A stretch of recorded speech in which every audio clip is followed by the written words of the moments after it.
सबसे पहले गुरु प्रकाश पासवान, मैं आपके पास आऊंगा। इस वक्त जिस तरह के हालात पैदा हुए हैं, बहुत सारे लोग ये दलीलें भी देने लगे थे कि तालिबान नहीं अब पहले जैसा नहीं है, 20 साल पुराना वाला बर्बर तालिबान नहीं है, तालिबान बदल गया है। ग्राउंड पर जो हकीकत सामने आ रही है वो साफ ये जाहिर कर रही है कि तालिबान वही पुराना तालिबान है, उतना ही बर्बर है, उतना ही क्रूर है।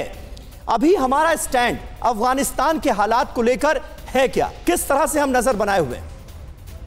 नहीं, देखिए समीर भाई, बहुत ही उम्दा प्रश्न पूछा है आपने, और अभी हमें संवेदनशीलता की आवश्यकता है।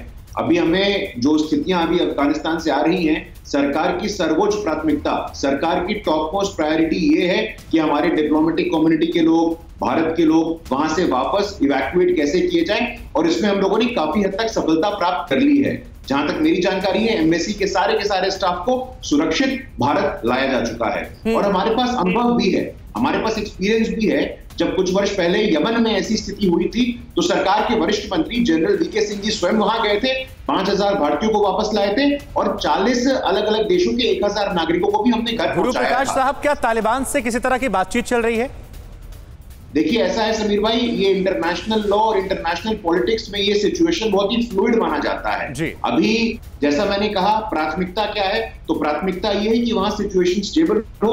उससे पहले हमारे जितने भी नागरिक, हमारे जितने भी फॉरेन सर्विस के स्टाफ हैं, उनको वापस घर कैसे पहुंचाया जाए, अभी प्राथमिकता ये है समीर भाई जी। विवेक श्रीवास्तव भी हमारे साथ हैं। विवेक जी, जरा ये बताइए कि इसको लेकर विरोध क्यों किया जा रहा है? तमाम लोग ऐसे हैं जो शायद सरकार का विरोध करते करते अजीबोगरीब तुलना कर देते हैं। उसमें स्वरा भास्कर भी हैं, कई और नेता भी हैं जो बहुत सारी अजीबोगरीब चीजों का मैच कर देते हैं। देखिए, पहली चीज आपको रियलाइज करनी पड़ेगी कि ये it is an Afghan versus an Afghan. इसका जो रियल विलन है वो यूनाइटेड स्टेट्स ऑफ अमेरिका था। 20 साल के ऑक्यूपेशन के बाद बिना प्रिपरेशन के they have left the country and just given it up. तो ये सबसे पहले तो आपको मानना पड़ेगा कि राज्यवादी ताकतें यूनाइटेड स्टेट्स ऑफ अमेरिका जैसी ये किसी की सगी नहीं है, और हमारे प्रधानमंत्री को भी प्रो अमेरिकन लाइन इंटरनेशनली नहीं टो करनी चाहिए। लास्ट में ये हमारे साथ भी धोखा करेंगे, नंबर 1। नंबर 2, अभी देखिए सिचुएशन बड़ी फ्लूइड है। तालिबान अच्छा है, तालिबान बुरा है, आगे क्या सरकार बनेगी, क्या नीतियां होंगी, लिबरल होंगी, कट्टरपंथी होंगी, अभी कुछ भी क्लियर तो हुआ नहीं है। कुछ इंसिडेंसेस हो रही हैं जिसको मीडिया रोज रिपोर्ट कर रहा है। गवर्नमेंट ऑफ इंडिया का स्टैंड भी क्लियर नहीं है। नहीं, विवेक श्रीवास्तव जी, अब तक जितनी ग्राउंड रिपोर्ट सामने आई है उसके चलते, उसको देखते हुए क्या आपको ये क्लियर नहीं हुआ कि तालिबान का रुख क्या रहने वाला है आने वाले वक्त में भी, और आज की मौजूदा तारीख में है क्या? क्लैरिटी हुई नहीं क्या अब तक? मैं हैरान हूं ये जानकर। सुनिए, नहीं, देखिए दो चीजें आपको माननी पड़ेंगी सभी, ठीक है? 2 चीजें आपको माननी पड़ेंगी। पहली चीज, it is a battle of Afghan versus Afghan, a Muslim versus a Muslim, a Sunni versus a Sunni. तो इसमें पहले तो आउटसाइड कम्युनिटीज इस वॉर में इन्वॉल्व नहीं है, और एक नैरेटिव जो यहां का मीडिया बना रहा है, कि इंडिया का मुसलमान तालिबान का सपोर्टर है, और ये यूपी इलेक्शंस के पहले वोट पोलराइजेशन ये तो आप कह रहे हैं इंडिया का मुसलमान तालिबान का सपोर्टर नहीं है, लेकिन हाँ कुछ सपोर्टर ऐसे जरूर हैं जो सलामे मोहब्बत भेजते हुए नजर आ रहे हैं तालिबान के। नहीं, बिल्कुल नहीं है। इंडिया के मुसलमान क्रिटिसाइज करने में क्या दिक्कत है? उस सोच के साथ खड़े होने की क्या जरूरत है? मुझे ये समझ में नहीं आता। नहीं, तालिबान से हिमायत कैसी?